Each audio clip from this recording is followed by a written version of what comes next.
محمد نصلی علی رسول کریم اما بعد فاعوذ باللہ من الشیطان الرجیم بسم اللہ الرحمن الرحیم ان اللہ مع الصابرین صدق اللہ ولی العظیم و صدق رسول النبی الامین الکریم۔ آئیے ہم اور آپ مل کر آقا نامدار مدینے کے تاجدار دونوں عالم کے مالک مختار پر درود و سلام کی داری عقیدت کی تھالی میں سجا کر پیش کرے۔ اللہم صلی علی سیدنا شفیعنا حبیبنا کریمنا مولانا محمد بارک وسلم صلاۃ و سلام لے کے رسول اللہ صلی اللہ تعالی علیہ وسلم۔ یہ ہمارے پیارے رسول اللہ صلی اللہ علیہ وسلم کے پیارے خادم حضرت انس بن مالک رضی اللہ تعالیٰ عنہ کی ماں ہے۔ بیوہ ہو جانے کے بعد ان کا نکاح حضرت ابو طلحہ صحابی رضی اللہ تعالیٰ عنہ سے ہو گیا۔ یہ رشتہ میں ایک طرح رسول اللہ صلی اللہ علیہ وسلم کی خالہ ہوتی تھی۔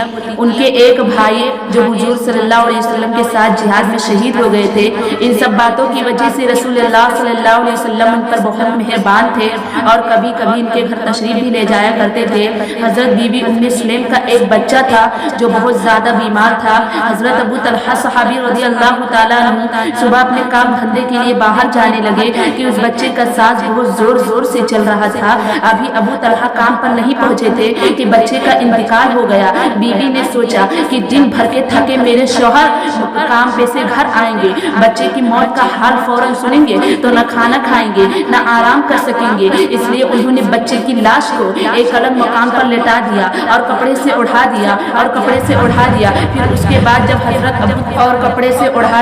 جب حضرت ابو طلحہ صحابی رضی اللہ تعالیٰ عنہ مکان پر آئے اور کہنے لگے بچے کا کیا حال ہے، تو بی بی نے کہا اس کے سانس کا کھچاؤ ٹھہر گیا ہے۔ تو حضرت عبداللہ مطمئن ہو گئے اور انہوں نے شکم شیر ہو کر کھانا کھایا اور بی بی کے ساتھ صحبت بھی کی۔ جب سب کام سے فارغ ہو گئے تب پھر ان کے عورت نے ان سے کہا اے میرے شوہر کہ آج میں آپ سے کوئی سوال کر سکتی ہوں؟ تو انہوں نے کہا کہ ہاں۔ تو کہا کہ اگر ہمارے پاس کسی کی کوئی امانت ہو اور وہ اپنی امانت ہم سے لے لے تو کیا ہمیں برا ماننے یا ناراض ہونے کا کوئی حق ہے؟ تو حضرت ابو طلحہ صحابی رضی اللہ تعالیٰ عنہ کہنے لگے کہ نہیں، بلکہ امانت والے کو اس کی امانت خوشی خوشی دے دینی چاہیے۔ تو انہوں نے کہا اے میرے سرتاج، آج ہمارے گھر میں یہی معاملہ پیش آیا ہے۔ ہمارا بچہ جو خدا کی ایک امانت تھا، آج خدا نے وہ امانت ہم سے لے لی ہے اور ہمارا بچہ مر گیا ہے۔ تو انہوں نے کہا تم نے تو کہا تھا کہ اس کے سانس کا کھچاؤ ٹھہر گیا ہے۔ تو بیوی نے کہا جی ہاں، مرنے والا کہاں سانس لیتا ہے۔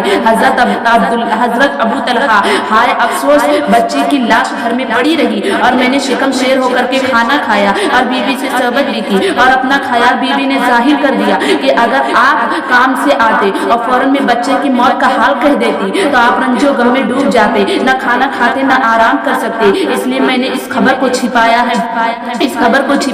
پھر حضرت ابو طلحہ نماز فجر پڑھ کے حضور صلی اللہ علیہ وسلم سے سارا ماجرا کہہ سنایا۔ حضور صلی اللہ علیہ وسلم نے ان کے لیے دعا فرمائی اور اسی رات حضرت بی بی ام سلیم کو حمل ٹھہر گیا اور ان کو ایک بچہ پیدا ہوا۔ پھر حضرت عبداللہ سے بڑے بڑے بیٹے پیدا ہوئے۔ میری بہنوں، حضرت بی بی ام سلیم رضی اللہ تعالیٰ عنہ جیسا صبر کرنا سیکھو اور شوہر کو آرام پہنچانے کا طریقہ اور سلیقہ بھی اپنے واقعی ذہن نشین کر لو۔ اگر اس بات کو ہر آدمی خوب اچھی طرح سمجھ لے تو کبھی بے صبری نہ کر سکے گا۔ دیکھو صبر کا پھل خداوند کریم نے کتنی جلدی دیا اور بی بی ام سلیم کو ایک بچہ پیدا ہوا۔ پورا سال پیدا ہونے سے پہلے ہی ایک بچہ پیدا ہوا اور ان کا گھر بڑے بڑے عالموں سے بھر گیا۔